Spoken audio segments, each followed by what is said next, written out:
Latinas and Latinos are getting master's degrees like never before, but for whatever reason, the systems are still stacked against us. Let's take a look at the numbers. In the year 2000, only about 710,000 Latinas and Latinos in the US had advanced degrees. But according to a report from the Pew Hispanic Center, by 2021, that number had jumped to 2.5 million. Now that's great, but here's the catch.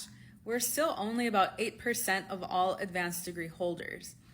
And that is not really good because we're 19% of all Americans. Among Latinos 25 years or older, only about 7% have a graduate degree. That's better than only 4% in 2000, but there's still a long way to go. And an important detail is that it's mostly Latinas or women who are leading this gain. Since 1990, over 1 million Latinas have earned an advanced degree. That's compared to 860,000 Latino men. Well, if you think about it, a road to a master's degree is not easy.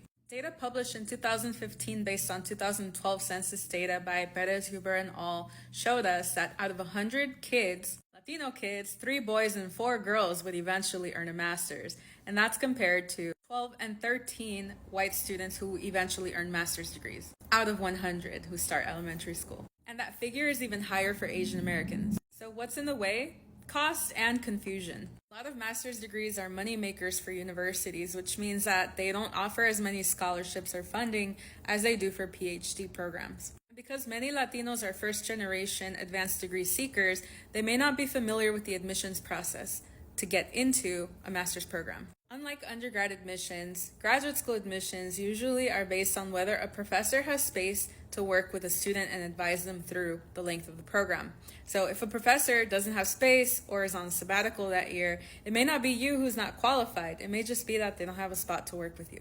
And then there are different types of master's degrees. There are the professional ones like an MBA, an MFA, or even a master's in social work or education that have a higher return on investment because you're tapping into networks by getting those degrees. The value of the degree is based on where you study and who's connected to those.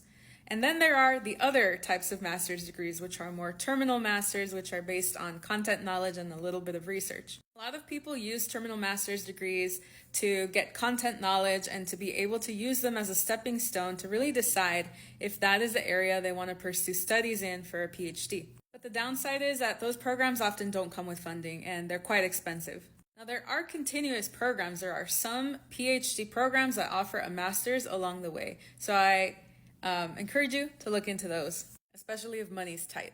The bottom line is that Latinos had the most rapid rate of growth in advanced degree attainment in the US over the last 20 years.